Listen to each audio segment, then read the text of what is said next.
तो इस परिचर्चा को आगे बढ़ाने के लिए मैं सबसे पहले निवेदन करूंगा प्रोफेसर आनंद प्रधान से। आनंद प्रधान जी, जैसा कि आप जानते हैं,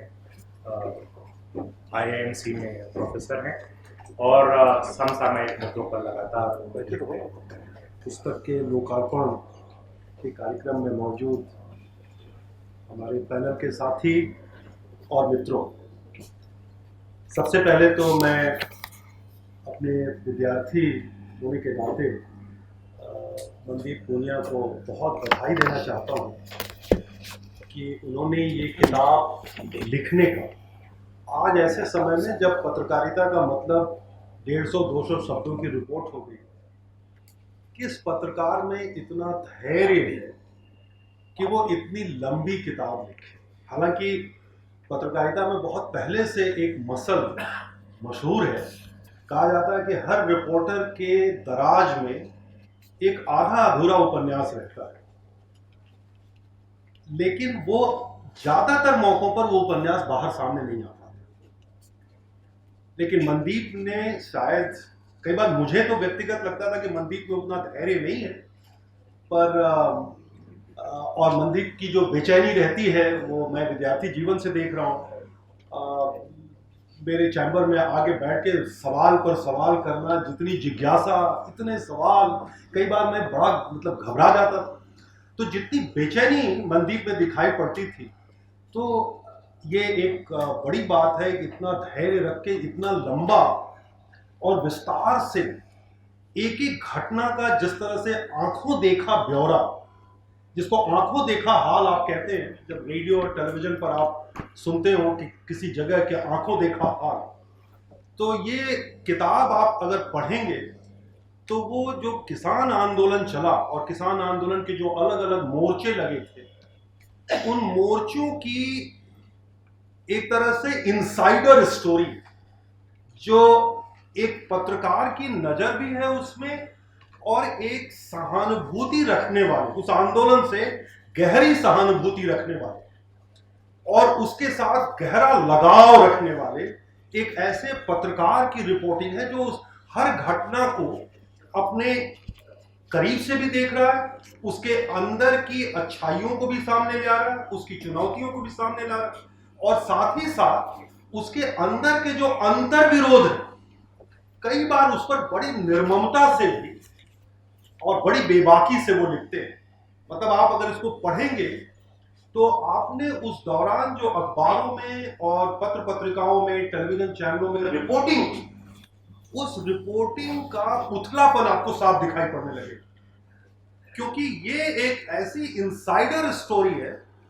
और आंदोलन के एक एक चरण, एक एक स्टेप की कहानी वो इस लॉजिकल तरीके से कहती है और इतने फ्लो के साथ कहती है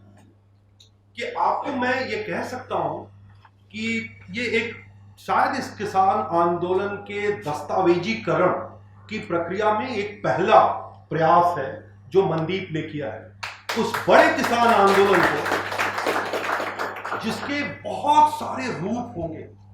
बहुत सारे उसके अंदर की कहानियां होंगी, उसका एक पहला, जिसको कहते हैं एपिसोड,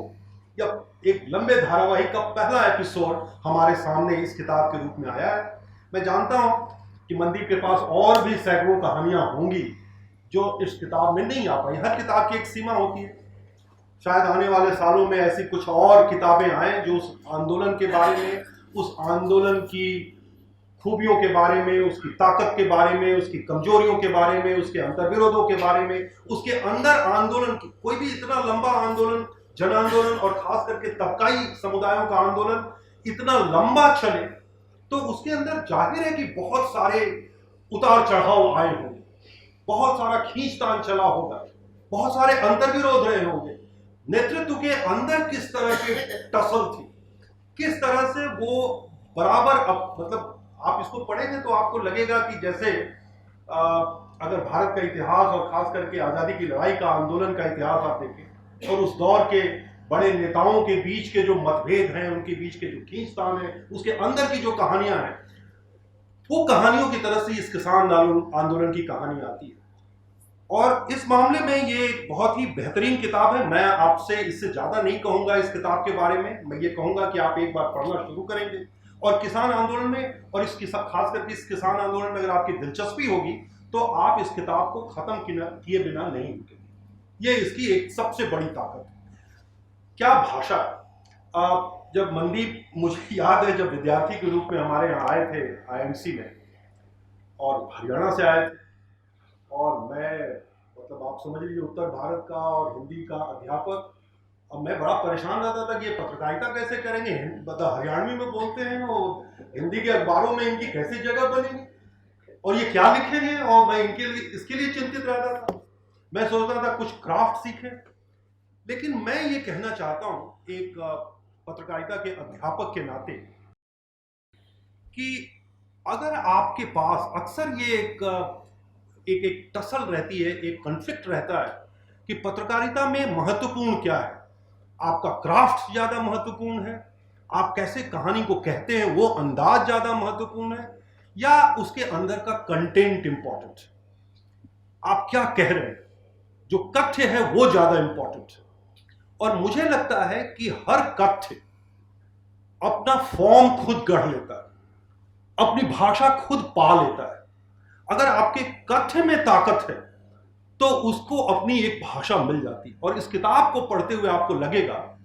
कि इसमें उसकी एक अलग तरह की भाषा है। आप जो हिंदी के अखबारों में भाषा पढ़ते हैं वो भाषा इसमें नहीं, ये एक अलग तरह की भाषा है। इस भाषा को मैं कई बार सोचता रहा कि इस तरह की भाषा मैं कहाँ देख सकता हूं, तो मुझे फणीश्वर नाथ रेणु याद है। और फणीश्वर नाथ रेणु में जो एक, हम कई बार कहते हैं कि उन पर जो आंचलिकता का प्रभाव है, मिथिला के अंचल की जो भाषा जिस तरह से बहुत आसानी से उनके उपन्यासों में आ जाती है, ठीक उसी तरह से इसमें पंजाबी और हरियाणवी मिल करके हिंदी को जिस तरह से बनाते हैं और एक नई तरह की जादुई भाषा बनती है। और क्या मतलब अद्भुत बातें हैं इसमें। कई ऐसे जुमले हैं कि आप मतलब पढ़ेंगे तो लगेगा कि जैसे ये सचमुच में एक आंदोलनों से निकल करके आ रही है। जैसे इसमें एक जुमला आता है, बहुत सारे जुमले हैं पर एक जैसे कि भारत में राजनीतिक तौर पर भारत एक कॉन्स्पिरेसी प्रधान देश है। अब कृषि प्रधान देश की जगह कॉन्स्पिरेसी थ्योरी जो चल रही थी आंदोलन के दौरान, तरह तरह के लोग बातें कर रहे थे, तो कॉन्स्पिरेसी थियरीज किस तरह से, इस तरह की छोटे छोटे जुमले, इसमें भाषा का चमत्कार आपको दिखाई पड़ेगा। और मुझे लगता है कि मैं अब ये कह सकता हूं कि मनदीप के पास कथ्य भी है, कथ्य को समझने की गहराई भी है, एक नजर भी है, और नजर के साथ उसमें जो कथ्य है वो अपना एक फॉर्म और क्राफ्ट खुद गढ़ता है। एक बात मैं और कहना चाहूँगा, क्योंकि 10 मिनट का ही समय है तो जल्दी में मैं कुछ बातें कहना चाहता हूँ। एक बात यह है कि इन दिनों पत्रकारिता में जो सबसे बड़ी एक डेफिसिट हमें दिखाई पड़ती है या कमी दिखाई पड़ती है, वो ये है कि फील्ड रिपोर्टिंग एक तरह से मेन स्ट्रीम जर्नलिज्म से खत्म हो गई। ज़्यादातर डेस्क पर ही जर्नलिज्म हो रहा है, ओपिनियन है, डेस्क पर खबरें लिखी जा रही हैं, जिसको हम कहते हैं he said she said journalism. उन्होंने कहा, इन्होंने कहा, उन्होंने कहा, तो ये इसी पर प्रेस कॉन्फ्रेंसेस पर, बयानों पर, भाषणों पर पूरी पत्रकारिता चल रही है। ग्राउंड से जाकर के रिपोर्टिंग करने का जो एक दौर आया था 70 और 80 के दशक के बाद से पत्रकारिता में, और जिसने पूरी पत्रकारिता, और कम से कम मैं हिंदी पत्रकारिता के बारे में कह सकता हूं कि उसने हिंदी पत्रकारिता को काफी रिवोल्यूशनाइज किया था, उसको एक नया तेवर और उसको एक नई धार दी थी। और खास करके इमरजेंसी के बाद जिस तरह से पत्रकारिता में एक बड़ा परिवर्तन आया था, वो एक तरह से 90 के दशक के बाद धीरे धीरे उदारीकरण, भूमंडलीकरण की प्रक्रिया में खत्म हो रहा था। ये किताब जो किसान आंदोलन के ग्राउंड जीरो की रिपोर्ट करती है, वो एक तरह से फील्ड रिपोर्टिंग का एक शानदार उदाहरण है। फील्ड रिपोर्टिंग जो लोगों के बीच रहते हुए लोगों की कहानियां इसमें आपको मिलेंगी। बहुत सारे कैरेक्टर्स हैं, उन कैरेक्टर्स की कहानियां, उनके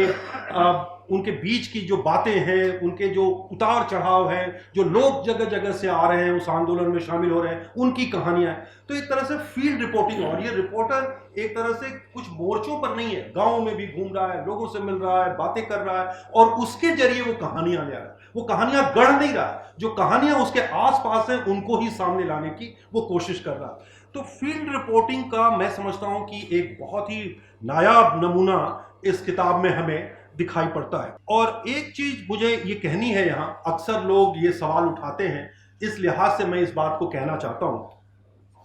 कि पत्रकारिता में अक्सर आप पाएंगे कि एक सवाल उठता है, और वो सवाल है कि और मनदीप पर भी ये सवाल उठाए जाते हैं, इसलिए बात मैं ये कह रहा हूं कि पत्रकारिता और एक्टिविज्म में फर्क है,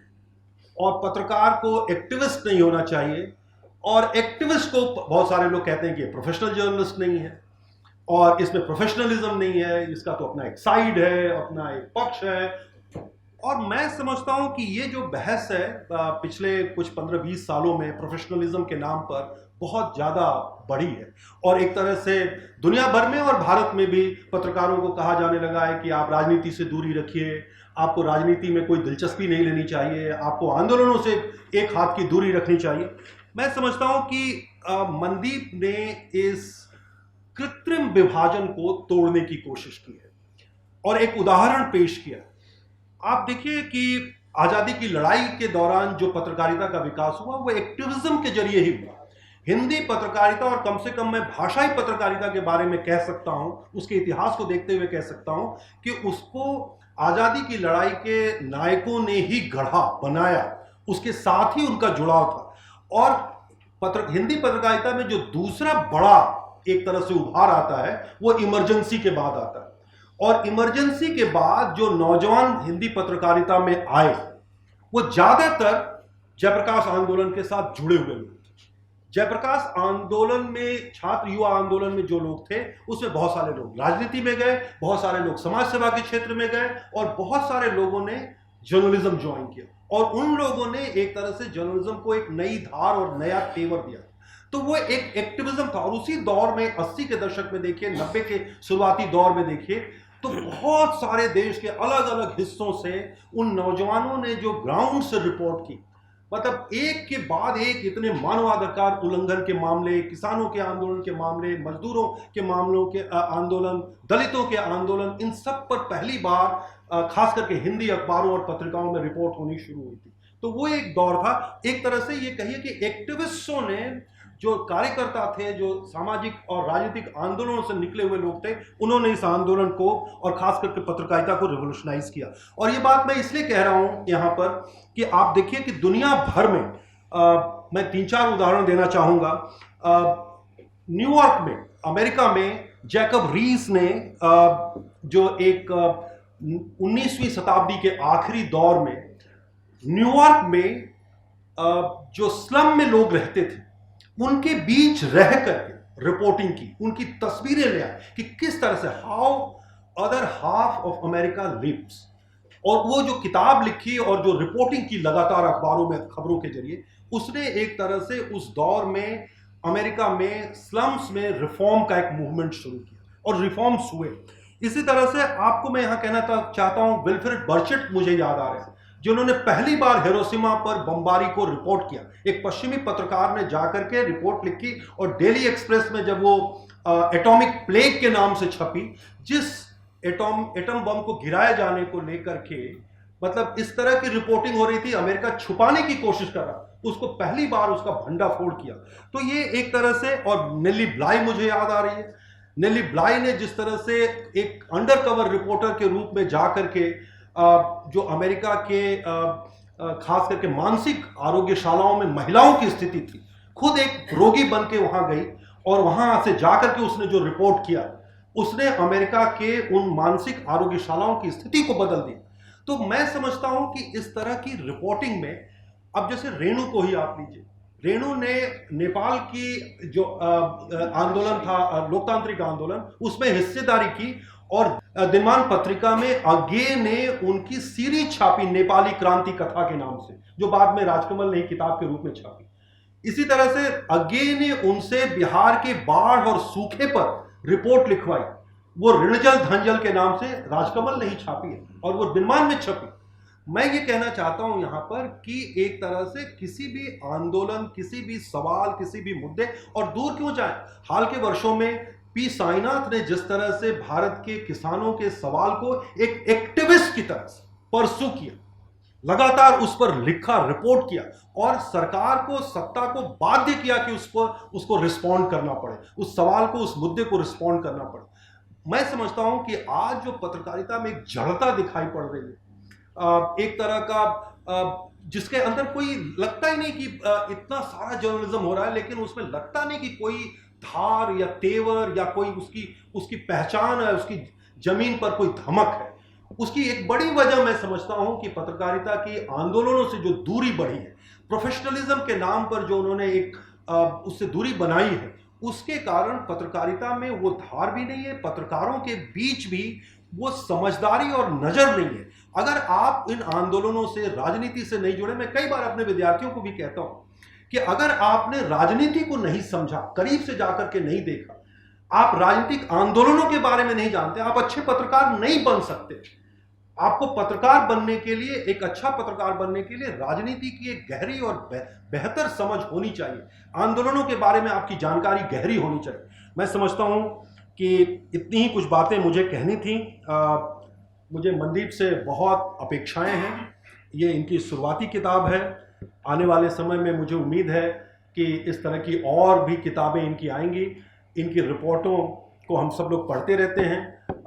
इनकी पत्रकारिता को, और इनके जैसे और भी बहुत सारे जो नौजवान साथी हैं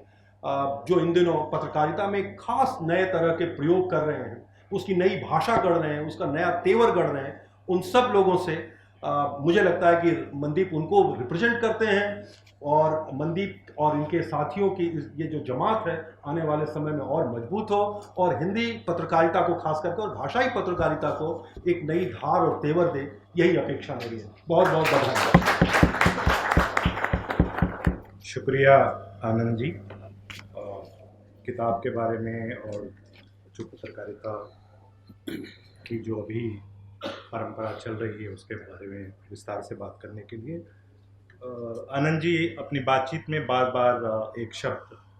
जुमले का इस्तेमाल कर रहे थे, तो ये उस जुमले का मतलब मैं यहाँ वाक्य से है, उस जुमले से नहीं है, तो बस मैं सिर्फ ये याद दिलाना चाहता हूँ।